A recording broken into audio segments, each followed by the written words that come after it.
Hi everyone, it's QuickyBaby and welcome back to World of Tanks. And I'm sure a lot of you are questioning, why is QB making a video about ranked battles when the season has just finished? Well, that's because this season I set out on a quest to be able to finish in the best league on my free-to-play account. And I'm happy to say that I managed to achieve it yesterday with a bit of a neck-and-neck finish. I managed to get 117% average chevron, and now that the season is over, that firmly places me within the Golden League. I undertook this challenge to see whether it was possible to play ranked, but also make lots of credits at the same time, and still be maybe not as successful as you would have been if you'd used premium consumables and fired lots of gold ammunition, but still good enough to be able to get all of the rewards without feeling that you're paying to get them. So firstly, for all of those of you out there who have no idea of what this account is and what the significance of this is, let me provide some context. This is my Plays for Free account. I started it towards the end of 2018 because it was suggested to me that I had no idea about what the early stages of the game were like and what it was like for a new player who doesn't want to spend a huge amount of money starting World of Tanks. The conditions for this account are simple. Never spend any real money on the game.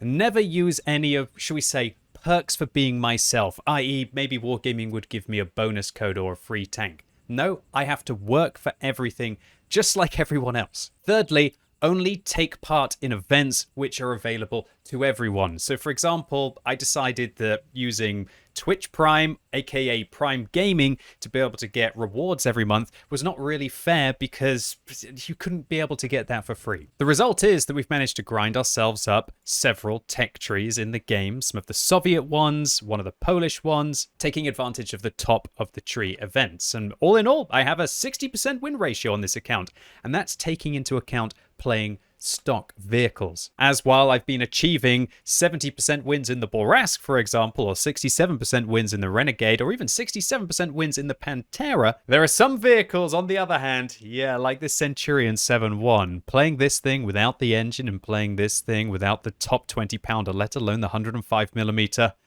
That was an incredibly painful experience. Accordingly, as a free-to-play player who has no other way to be able to get gold, participating in ranked battles is a great way to be able to do so.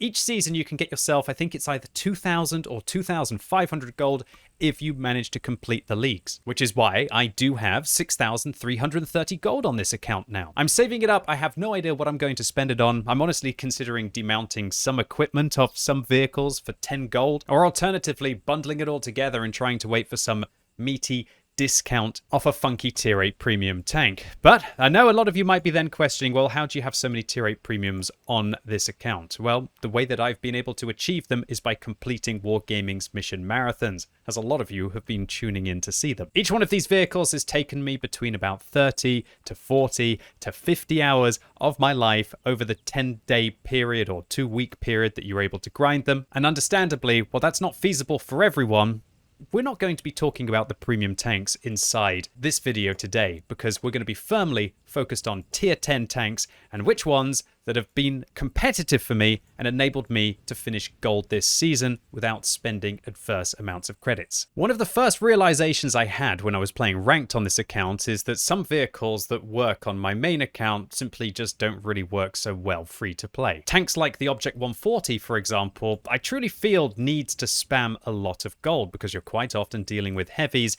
You can't really afford to expose the weak points on top of the vehicle, and everybody's firing gold at you, so quite often they go through your turret. Accordingly, I found it quite hard to be able to play this vehicle without finding myself dabbing the 2 key, because you can't expose yourself for very long. So this is where the real workhorse for me on my free-to-play account comes into play. Lo and behold, the 60 TP. I think this is the best tech tree heavy tank inside the random queue, and also, at least for my playstyle, inside ranked as well. What makes the 60 TP so strong is its just armor is all-round troll. It definitely has some weak points. For example, somebody could be able to shoot that little slant that you see on your turret ring there with gold. Alternatively, they could try and hit the cupolas on top. Or they can even manage to jam a shell into the turret ring, fire gold at the driver's hatch, or catch your lower plate. But here's the thing. The reason why the 60 TP has been so successful for me on ranked, and keep in mind that while I do have a few heat rounds loaded inside this vehicle, I can count on a single hand how many gold rounds I have fired in my 60 TP in the hundreds of games that I have played in it in ranked. And that's because for a free-to-play player, I can tell you that the high explosive rounds are absolutely incredible on this tank. Quite often you're going to be doing a third or half the damage that your armor piercing shell would have done. And this allows you also to shoot at the turrets of your opponents, not have to sit still, or alternatively shoot at vehicles that are side scraping against you. Trust me, all of you free-to-players out there, there are going to be a lot of unicorns and pay-to-win players like me on my main account who are going to be absolutely hating me for letting you all know about this. Look, I'm not saying this is something revolutionary, but honestly, I just don't think there are enough people out there talking about how brutal the 60 TP with high explosive rounds can be. The advantage that you have when you're sitting hull down against a Super Conqueror, for example, and being able to splash a high explosive round on the top of his spaced armor and still deal 200 or 300 damage is significant. Alternatively, if you've managed to get into an awkward situation where you can actually see the hull of your opponent, you could fire the high explosive round underneath their vehicle, often splashing up and dealing 300 or 400 as well. And one of the most hilarious things about these high explosive rounds is that their penetration is actually very substantial. We're talking about 90 millimeters of average penetration. And so when you're firing at the side of an STB-1, or even if you manage to get behind a vehicle, you can be penetrating these high explosive rounds for 950 damage on average. Now, of course, if you can manage to penetrate the armor-piercing rounds, for example, if you're fighting against medium tanks or light tanks, or you know you're about to get an all-in engagement against a heavy where you're going to be able to shoot them in a weak point or in the side, it's far better to use the armor-piercing rounds on this tank. But for there to be a vehicle in the game where I do feel that I've been nearly just as competitive as a Super Conqueror or a 277 that's just firing gold at me constantly, considering that the 60 TP is easily achievable and inside the tech tree without the need to fire premium rounds, this thing is my top pick for free-to-play ranked. The way that I personally like to set this vehicle up will be with vertical stabilizers, a gun rammer, and with coated optics. I would love to drop the coated optics and use vents on this vehicle, but the problem is when you're not willing to use a premium consumable, you can only get up to 449 meters view range, unless I guess you've got a really experienced commander and you have recon as well as situational awareness. This has allowed me to achieve an average win ratio of the 60 TP without using any premium consumables and firing a total of about 5 gold rounds in 154 battles, a 58% win rate, where we're doing 2,366 average damage and killing a vehicle every game. And trust me, if you can achieve that, then that will allow you to climb very quickly indeed. The other vehicle that I've thoroughly been enjoying in free-to-play ranked is the Kranvang. Depending on the map rotation, there are certain maps where this vehicle just becomes the absolute deity of a ridgeline, and you can expose the entirety of your turret, and if you're using your gun depression, the upper hull as well, and just deal 3 times 440 damage. And APCR rounds on this vehicle should be sufficient to be able to go through most weak points. The high explosive rounds on this vehicle are okay as well, but really you do have to be aiming for weak points with the APCR. And the other tank that's been putting in the work for me is the vehicle that I featured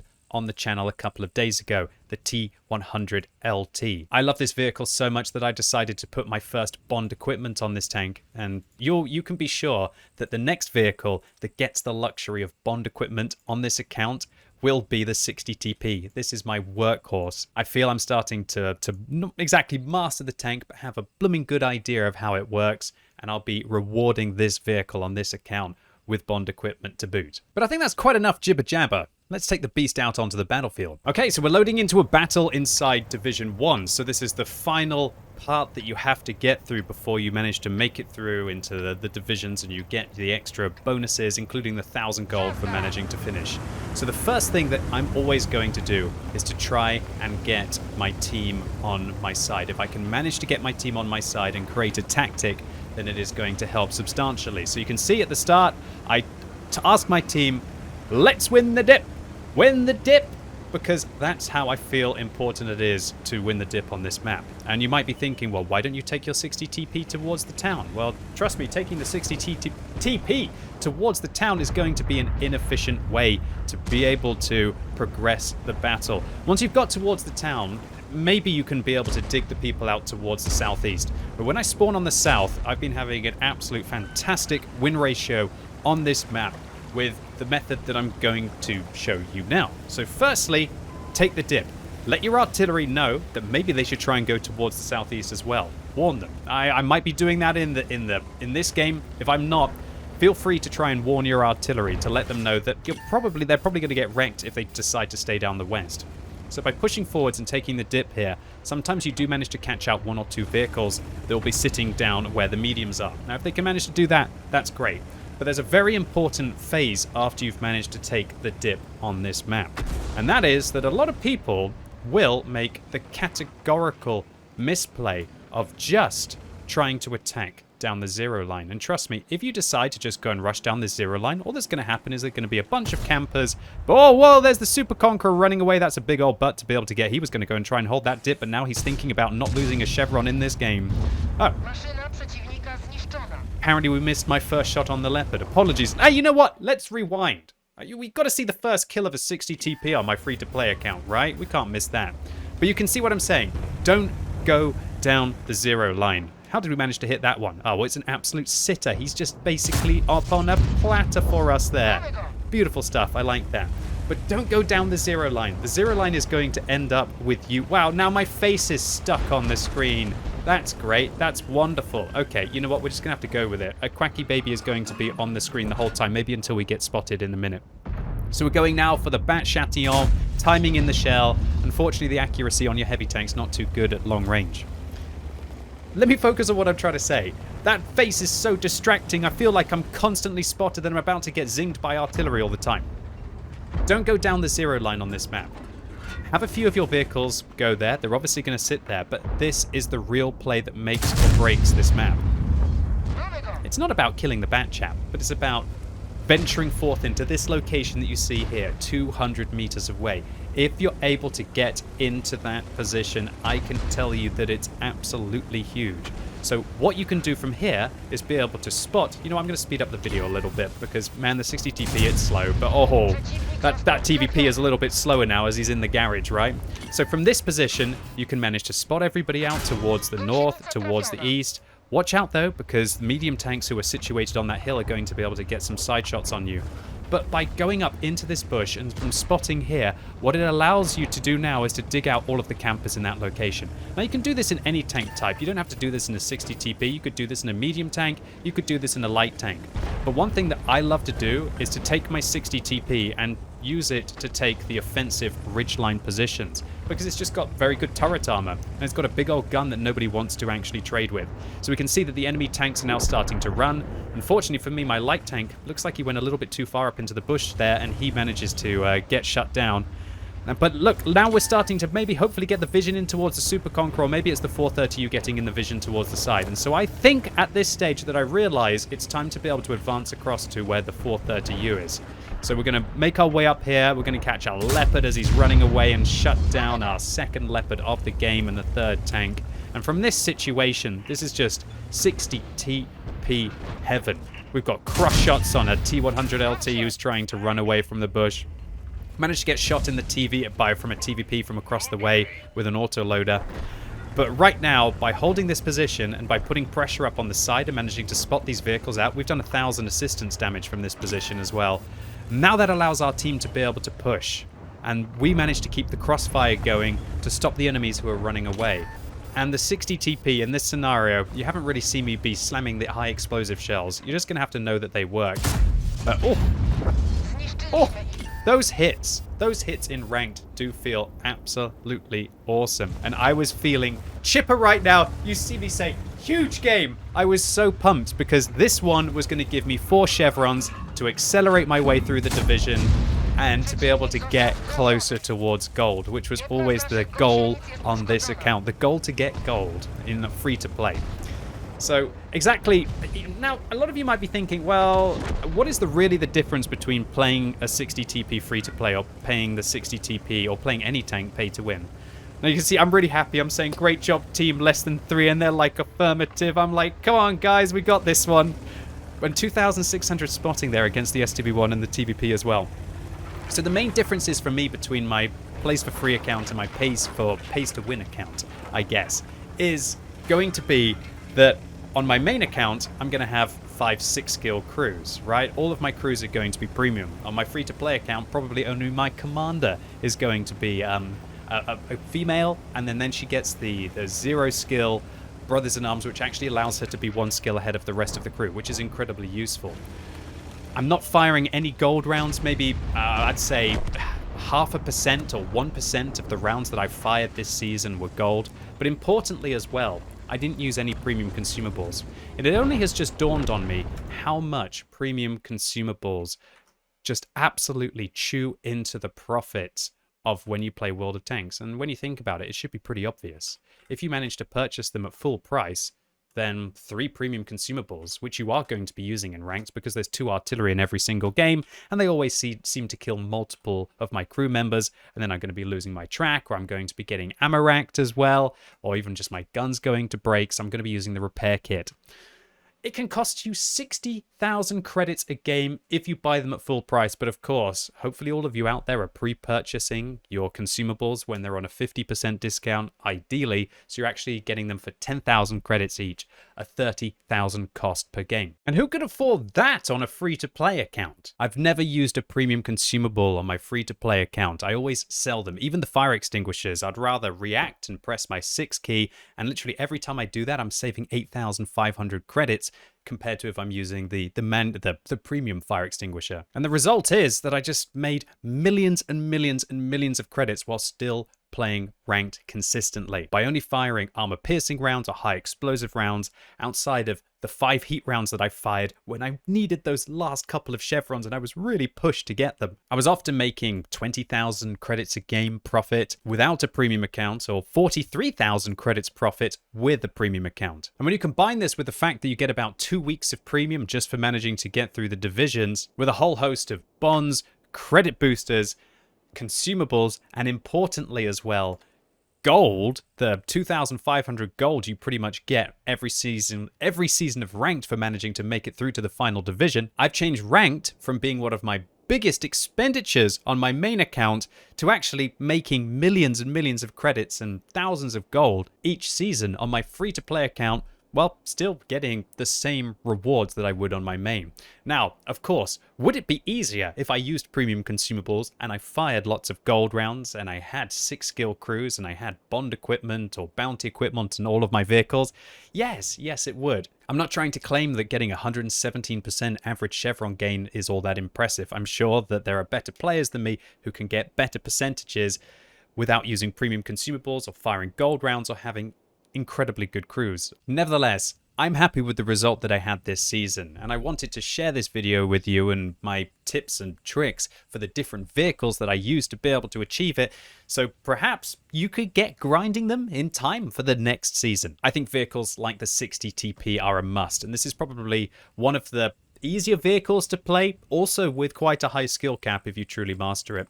For other players who prefer your light tanks, the T100 LT is phenomenal for the reasons that I outlined yesterday. Go set this tank up like I did in my video a couple of days ago and you will be absolutely sorted. The Object 140, feel like this is a decent enough vehicle, but I really do also think that this thing needs a lot more gold rounds and it will do better with premium consumables such as the premium food on this tank than vehicles like the T100 LT or the Lewandowski will do. I do love the Kranvang. I think a hold down aggressive heavy that likes to rush into position and to dominate the early positions of the map, you can influence the battles and achieve a very good win ratio on it. And a lot of you might be thinking, well, why aren't you talking about the Progetto 65?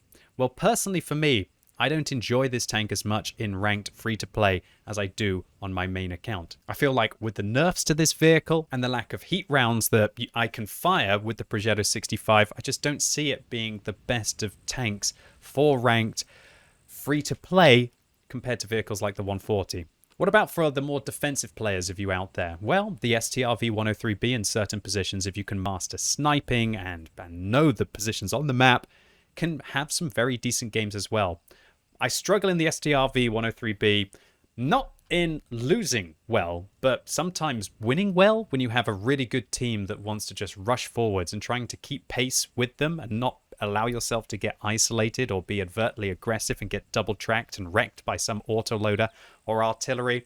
I found this one a little bit more tricky. And so these are the 3 that I would recommend to anyone. The T100 LT the Lewandowski Go, and the Kranvang, with an emphasis on the 60 TP. And if you're interested and you want to see more tips and tricks, maybe towards the start of next season, I'll give you a ranked boot camp kind of video to let you know some of the more intricate things, like how and when you should try and use your bonus battles, and maybe even a map guide when we see what the rotation of the next maps next season will be.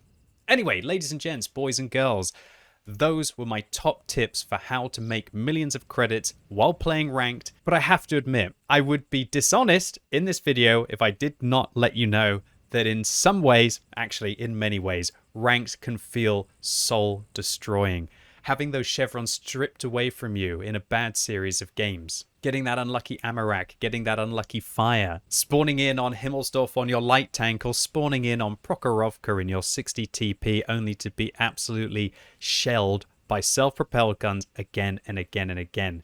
It's still a toxic system, and it's certainly not for everyone. And while I'm not claiming that you can play completely free to play as I've shown in this video and be just as competitive as somebody who has all of the bells and whistles and is willing to throw their wallet at the game, hopefully this will be a good start for some of you out there.